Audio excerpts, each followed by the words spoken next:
الحمد للہ رب العالمین والصلاة والسلام علیک سید المرسلین اما بعد اعوذ باللہ من الشیطان الرجیم بسم اللہ الرحمن الرحیم اللہم صلی علی حبیبنا محمد وآلہ وصحبہ وبارک وسلم تسلیما کثیرا کثیرا۔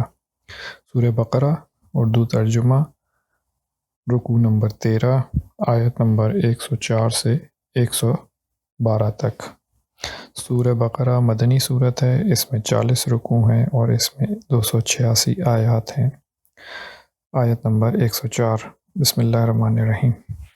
اہل ایمان، گفتگو کے وقت پیغمبر خدا سے رعنا نہ کہا کرو، انظر نہ کہا کرو، اور خوب سن رکھو، اور کافروں کے لیے دکھ دینے والا عذاب ہے۔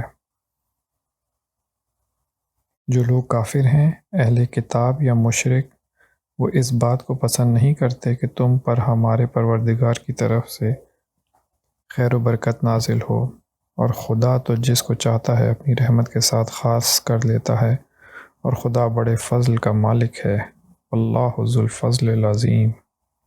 ہم جس آیت کو منسوخ کر دیتے ہیں یا اسے فراموش کرا دیتے ہیں تو اس سے بہتر یا ویسی ہی اور آیت بھیج دیتے ہیں۔ کیا تم نہیں جانتے کہ خدا ہر بات پر قادر ہے؟ ان اللہ علی کل شیء قدیر۔ تمہیں معلوم نہیں کہ آسمانوں اور زمینوں کی بادشاہت خدا ہی کی ہے، اور خدا کے سوا تمہارا کوئی دوست اور مددگار نہیں۔ من دون اللہ من ولی ولا نصیر۔ کیا تم یہ چاہتے ہو کہ اپنے پیغمبر سے اسی طرح کے سوال کرو جس طرح کے سوال پہلے موسیٰ سے کیے گئے تھے؟ اور جس شخص نے ایمان چھوڑ کر اس کے بدلے کفر لیا وہ سیدھے رستے سے بھٹک گیا۔ بہت سے اہل کتاب اپنے دل کی جلن سے یہ چاہتے ہیں کہ ایمان لا چکنے کے بعد تم کو پھر کافر بنا دیں، حالانکہ ان پر حق ظاہر ہو چکا ہے۔ تو تم معاف کر دو اور درگزر کرو، یہاں تک کہ خدا اپنا دوسرا حکم بھیجے، بے شک خدا ہر بات پر قادر ہے۔ ان اللہ علی کل شیء قدیر۔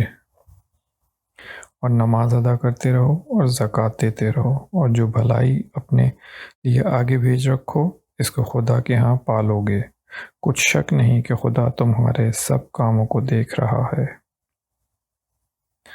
اور یہودی اور عیسائی کہتے ہیں کہ یہودیوں اور عیسائیوں کے سوا کوئی بہشت میں نہیں جانے کا، یہ ان لوگوں کے خیالات باطل ہیں۔ اے پیغمبر، ان سے کہہ دو کہ اگر سچے ہو تو دلیل پیش کرو۔ ہاتو برہانکم ان کنتم صادقین۔ برہانکم، اپنی دلیل پیش کرو۔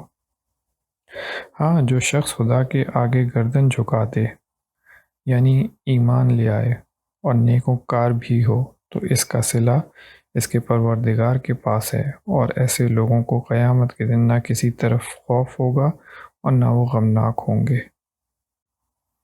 ولا خوف علیہم ولا هم یحزنون۔ یحزنون، غمگین ہونا۔